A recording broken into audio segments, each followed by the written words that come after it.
E se o mundo que conhecemos tivesse nascido de um outro berço? E se as águias douradas de Roma tivessem cruzado o vasto oceano Atlântico, não por meio de caravelas ibéricas do século XV, mas séculos antes, conduzidas pelo poder implacável do Império Romano? Imagine, não Colombo, não vikings, não portugueses ou espanhóis, mas legiões marchando em praias desconhecidas, estandartes tremulando ao vento, o som ensurdecedor dos escudos batendo em uníssono diante de povos que jamais haviam visto aço ou ouvido o eco de línguas latinas. O que teria sido da América se Roma tivesse estendido suas fronteiras para além do Mare Nostrum? Um continente inteiro, moldado não pelo cristianismo medieval, mas pelo peso das leis romanas, pelos deuses do panteão, pelo ferro das legiões. Mas até onde esse sonho de conquista poderia ir? E qual seria o preço humano de um encontro tão precoce? Se você também deseja explorar os segredos do E.Si., inscreva-se agora no canal. Aqui cada vídeo é uma viagem a um universo paralelo da história, onde nada é impossível. Na história real, os romanos jamais cruzaram o Atlântico. Seu império expandiu-se por 3 continentes: Europa, Ásia e África. Criaram estradas, aquedutos, leis que até hoje ecoam em nossos códigos jurídicos. Mas o oceano era, para eles, um limite quase intransponível. Os navios romanos dominavam o Mediterrâneo, mas nunca ousaram se perder em mares desconhecidos. E assim, enquanto Roma caía sob o peso das invasões bárbaras, o continente americano permanecia intocado, desenvolvendo suas próprias civilizações. Maias, astecas, incas, povos das florestas e desertos, em silêncio paralelo à história do Velho Mundo. Mas e se tudo tivesse sido diferente? E se o imperador visionário tivesse ordenado a construção de navios capazes de desafiar as águas atlânticas? E se rumores de terras além do horizonte tivessem chegado até os portos de Cartago, Alexandria ou Espanha? Roma, movida por ambição e glória, não hesitaria. Enviaria legiões, engenheiros, colonos, e com eles a arrogância de um povo que acreditava carregar o destino do mundo em seus ombros. Mas que choque aconteceria quando esses homens de ferro encontrassem sociedades que jamais haviam conhecido pólvora, cavalos ou ferro forjado em escala industrial? Seria um encontro de admiração mútua ou uma tragédia inevitável?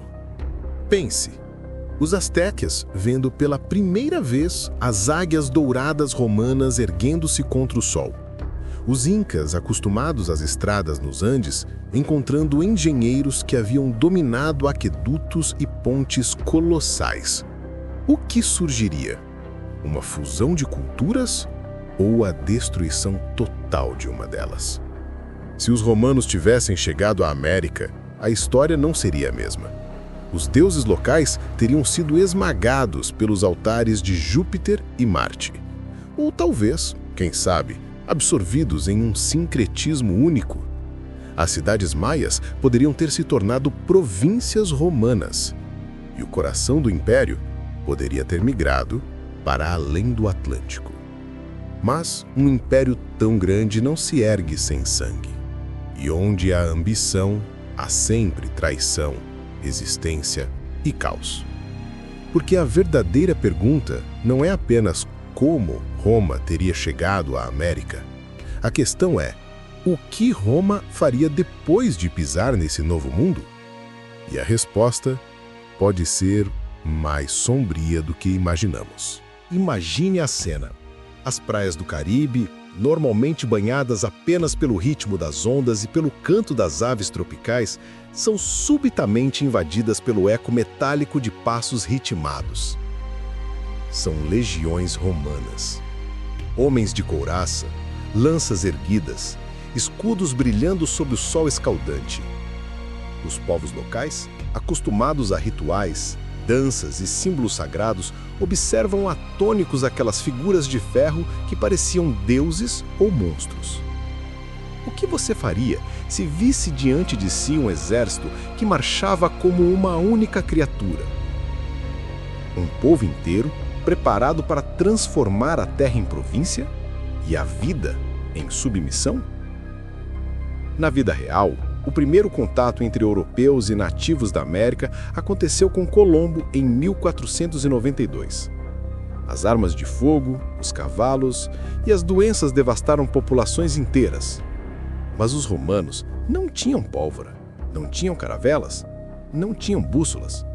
E ainda assim, seu poder residia em algo muito mais assustador: disciplina, organização e engenharia militar. Se uma legião desembarcasse na América, mesmo sem armas de fogo, o simples impacto psicológico teria sido devastador.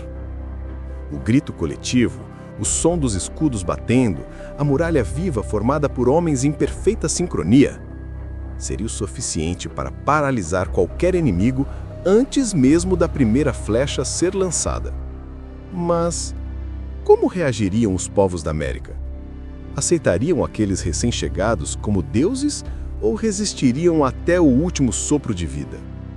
Imagine os maias recebendo mensageiros assustados, descrevendo homens que brilhavam como o sol e carregavam aves de ferro em suas mãos. Ou os astecas interpretando a chegada desses estrangeiros como o retorno de divindades esquecidas. O primeiro contato não seria apenas físico, seria espiritual. Mas aqui está o dilema. Para os romanos, não havia espaço para igualdade. Ou você se tornava aliado, ou era escravizado.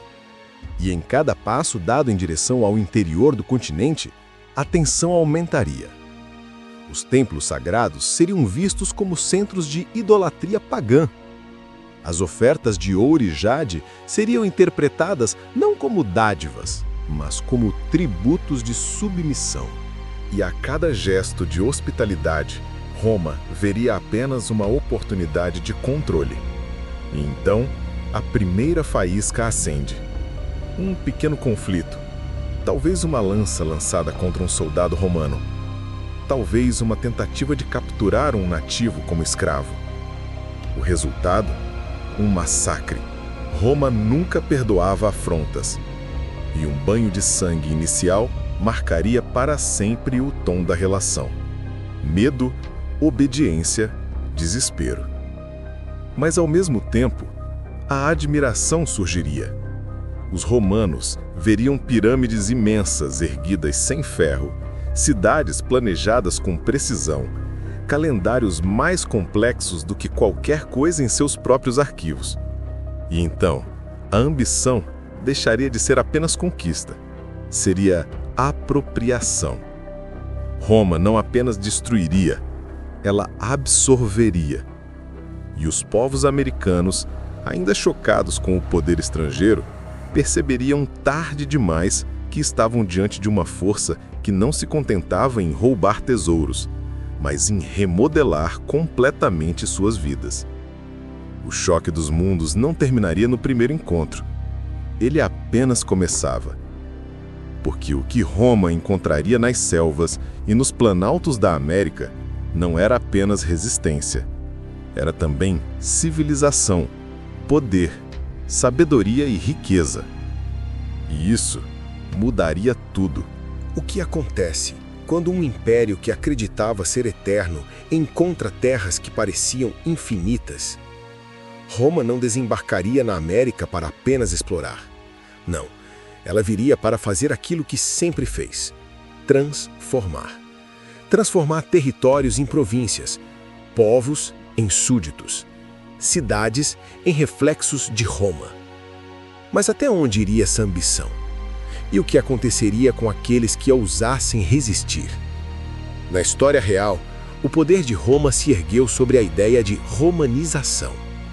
Estradas, aquedutos, anfiteatros, tudo era construído para moldar povos conquistados segundo o padrão romano.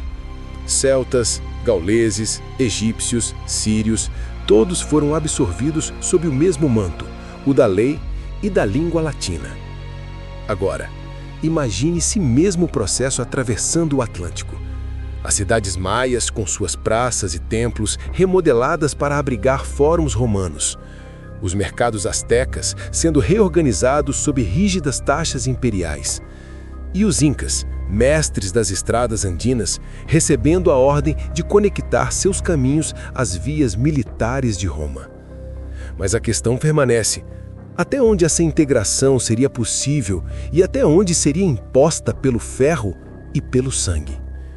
Os povos da América tinham hierarquias próprias, religiões profundas e sociedades sofisticadas. Eles não eram bárbaros sem organização. Mas diante de Roma, cada estrutura de poder começaria a se fragmentar. Imagine um rei maia recebendo a ordem de pagar tributo em ouro. Ou um sacerdote asteca sendo obrigado a substituir rituais sangrentos por oferendas a Júpiter e Vênus.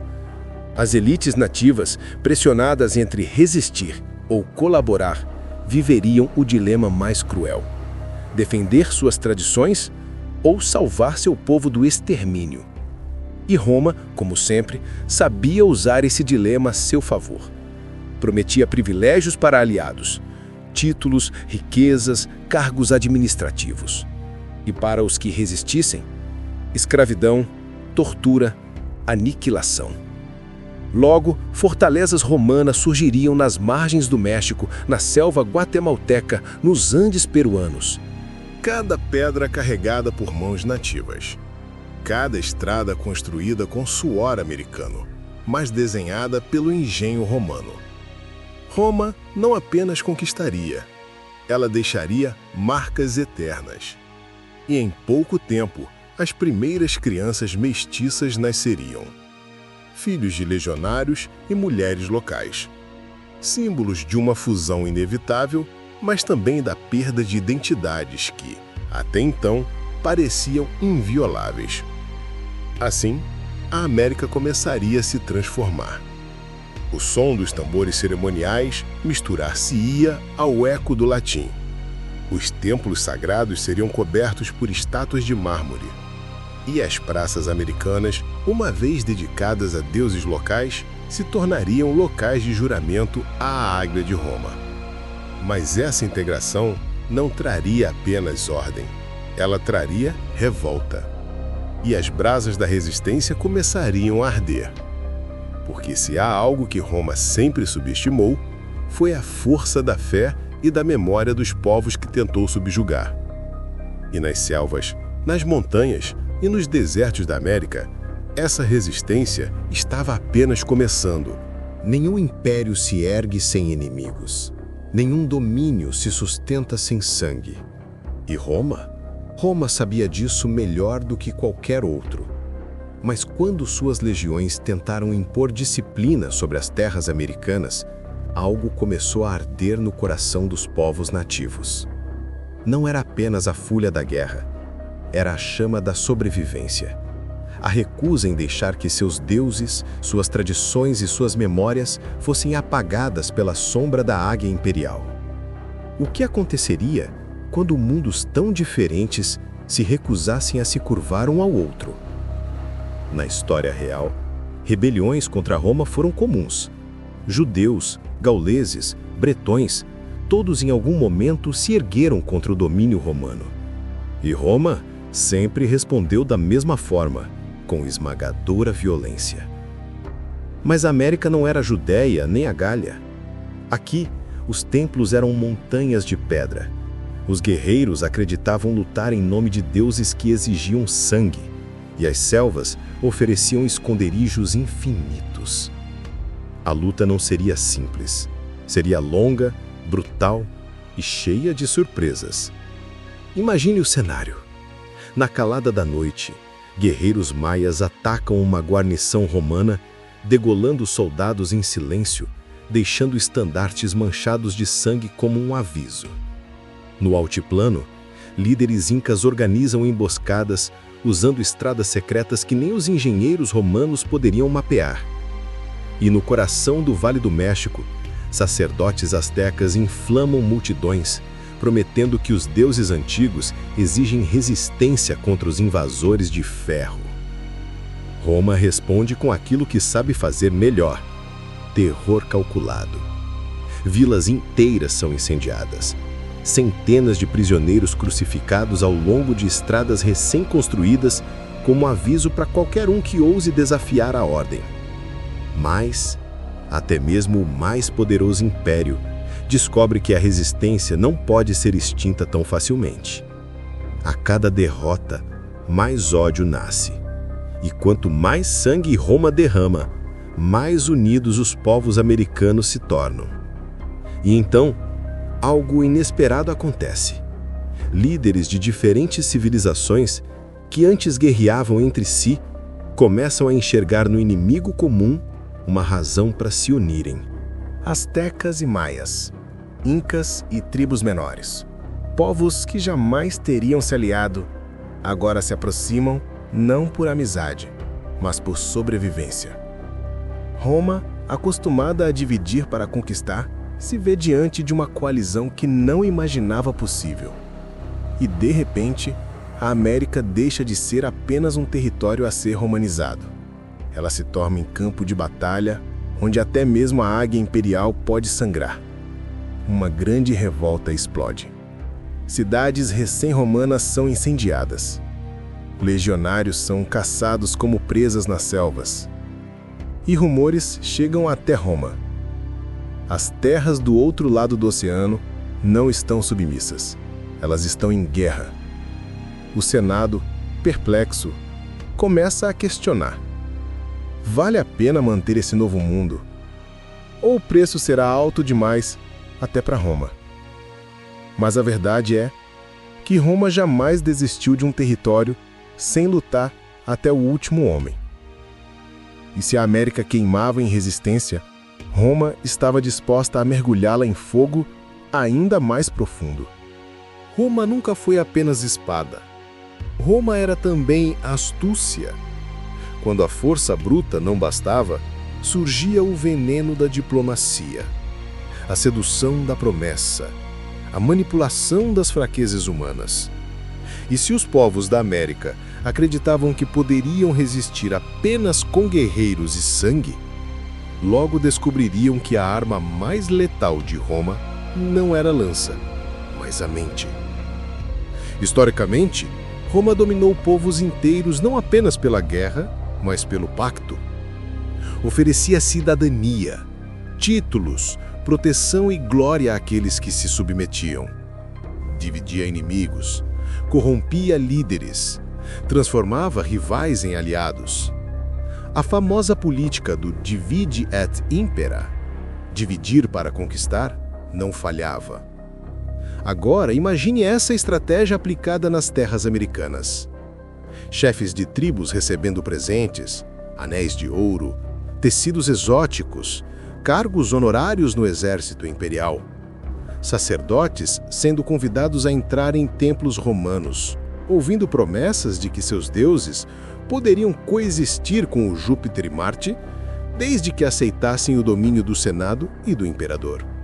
Roma não oferecia apenas a derrota, oferecia a tentação irresistível do poder. Alguns povos começam a ceder.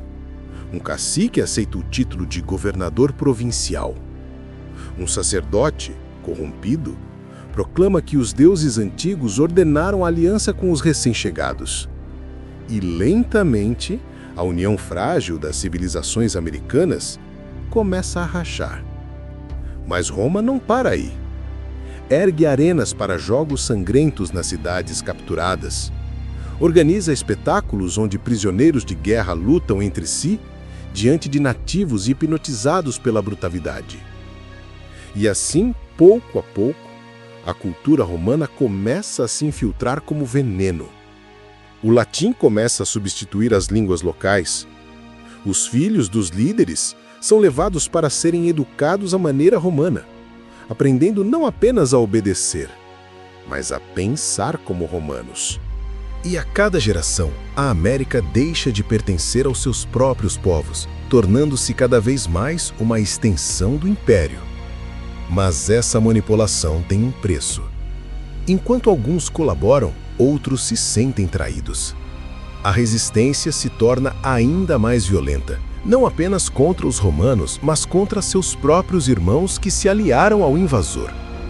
Guerra civil, povo contra povo. Famílias divididas entre servir Roma ou morrer por suas tradições. E é nesse caos que Roma prospera, porque para ela, o inimigo mais fraco é aquele que luta contra si mesmo. As primeiras cidades inteiramente romanizadas surgem no continente. Fóruns, templos, estradas. Crianças brincam falando latim nas praças, onde antes ecoavam cantos cerimoniais. E os símbolos locais são relegados às sombras, escondidos em cavernas, preservados apenas por aqueles dispostos a morrer por eles. Roma parece estar vencendo. A América parece estar cedendo. Mas no silêncio das selvas e nas alturas dos Andes, ainda há aqueles que juram jamais se ajoelhar. E quando esses sobreviventes se levantarem novamente, não lutarão apenas contra soldados de ferro. Lutarão contra a própria ideia de Roma. E isso poderá incendiar um conflito que mudaria não só a América, mas o destino do império inteiro. Um império pode conquistar terras, pode subjugar povos, pode impor leis, templos e bandeiras. Mas o que acontece quando aqueles que deveriam estar vencidos decidem lutar até o último suspiro? Roma acreditava que a América seria apenas mais uma província em sua longa lista de conquistas. Mas o continente não estava disposto a ser domado. E as selvas, montanhas e desertos começariam a devorar as legiões, uma a uma. Na história real, Roma conheceu guerras prolongadas que drenaram suas forças. As revoltas na Judéia, as batalhas contra tribos germânicas, a resistência dos partos no Oriente, cada uma delas custou fortunas, vidas e anos de exaustão. Na América, o cenário seria ainda mais implacável. O território era vasto, desconhecido, cheio de doenças tropicais, terrenos intransitáveis e climas extremos. Para cada estrada construída, havia dezenas de trilhas ocultas. Para cada forte erguido, centenas de emboscadas esperavam. Roma não lutava apenas contra homens, lutava contra a própria natureza. Imagine colunas de legionários avançando pela selva, apenas para serem atacados por guerreiros que conheciam cada pedra, cada sombra, cada rio. Os gritos ecoando na noite, as tochas romanas se apagando sob chuvas tropicais, os estandartes caindo na lama. Nos Andes, os incas aproveitam sua vantagem. Trilhas secretas nas montanhas, fortalezas suspensas sobre abismos, soldados adaptados à altitude em que os romanos mal conseguiam respirar. E no coração do México, os astecas organizam rituais que inflamam guerreiros a lutar como se cada batalha fosse uma oferenda viva aos deuses. Roma vence algumas batalhas, mas perde muitas outras. E cada derrota enfraquece não só suas forças, mas também sua reputação de invencibilidade. Chegam rumores ao Senado, legiões inteiras desaparecidas, governadores provinciais assassinados em emboscadas, navios afundados por tempestades. O ouro que deveria fluir para Roma começa a se perder em rotas saqueadas por guerreiros nativos. E então surge a maior ameaça, uma coalizão organizada. Astecas, maias, incas e dezenas de tribos menores deixam de lado suas rivalidades para formar um exército unido. Não eram mais pequenos focos de resistência, eram uma guerra total. Roma, pela primeira vez em séculos, sente o gosto amargo da vulnerabilidade. As legiões não estão apenas combatendo inimigos distantes, estão sendo consumidas por um continente inteiro que parece rejeitar sua presença. E cada vitória conquistada por Roma é paga com rios de sangue que lentamente corroem o coração do império. Porque agora, a pergunta não é mais se Roma conseguirá conquistar a América. A pergunta é: Será que, ao tentar dominar o novo mundo, Roma acabará destruindo a si mesma? Roma sempre acreditou que podia conquistar o mundo. Mas e se, na busca pelo impossível, fosse ela própria a ser consumida?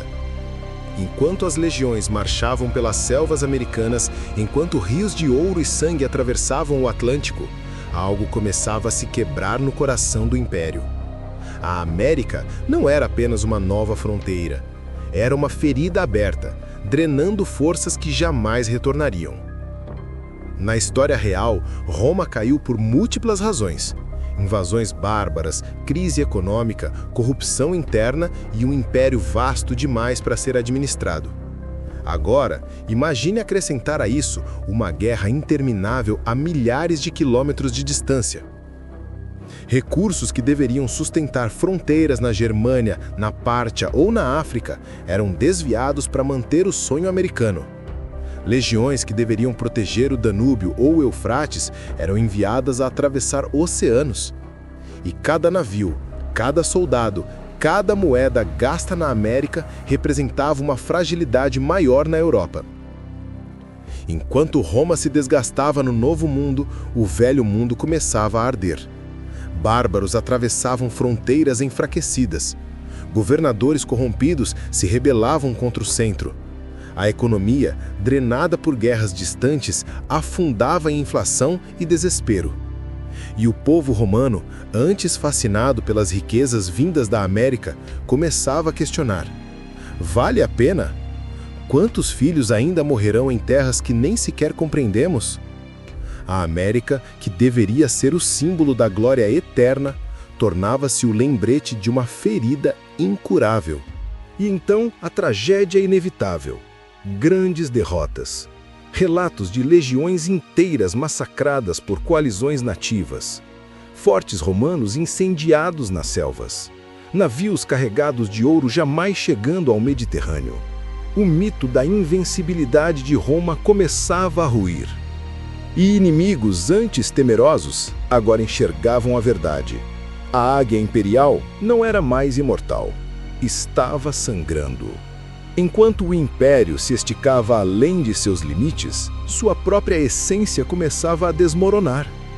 Os povos bárbaros pressionavam no norte. A corrupção corroía o Senado. E os imperadores, obcecados pelo novo mundo, perdiam o controle do antigo. A América, em vez de eternizar Roma, poderia ter sido o golpe final que aceleraria sua queda.